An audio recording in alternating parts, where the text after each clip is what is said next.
Өвөр Монголын урт тасгарны хөдөө аж ахуйн бүтээгдэхүүнээ үйлдвэрлэл нийлүүлэлтийн чухал суурин болох Баяннуур хот нь хужирлаг газрыг шинжилгээ ухааны үндэслэлтэд засан сайжруулж, түүнд тохиромжтой үр тариагаа судлан хөгжүүлэх талд анхаарал хандуулан, тариалангийн газрын чанар, үр тарианы үйлдвэрлэлийн цогц хүчин чадлыг тасралтгүй сайжруулж байна.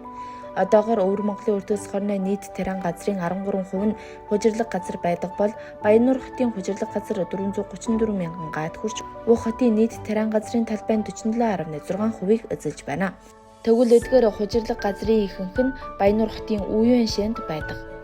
2018 оноос хойш Үеүн шин нийт 211 сая юанаас санхүүжилттэй хужирлаг газрыг засан сайжруулах, 3 төслийг хэрэгжүүлж ойролцоогоор 9 мянган га талбай хужирлаг газрыг засан сайжруулсан байна.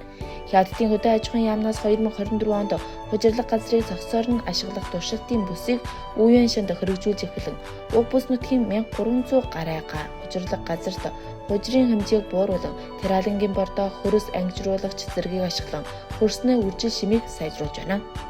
Үүний зэрэгсээ хужирлаг газарт тохиромжтой нарийн засгийн тариалалтыг хөгжүүлснээр Үеүн шин нь Хятадын нарийн засгийн самрын гол үйлдвэрлэгч бүс нутгийн нэг болж, өнөөдрийн байдлаар Хятадын хэмжээнд 7 ширхэг нарийн засгийн самраас нэгийг нь Үеүн шинаас үйлдвэрлэн гаргаж байгаа юм. Эндээс үйлдвэрлэн гаргасан нарийн засгийн самрыг Хятад төдийгүй Иран, Ирак зэрэг ойрох орнуудын улс орнуудад экспортоор гаргаж, нарийн засгийн самрын гадаад худалдаа нь Өвөр Монгол төдийгүй Хятадын онцлог аж үйлс болж байна.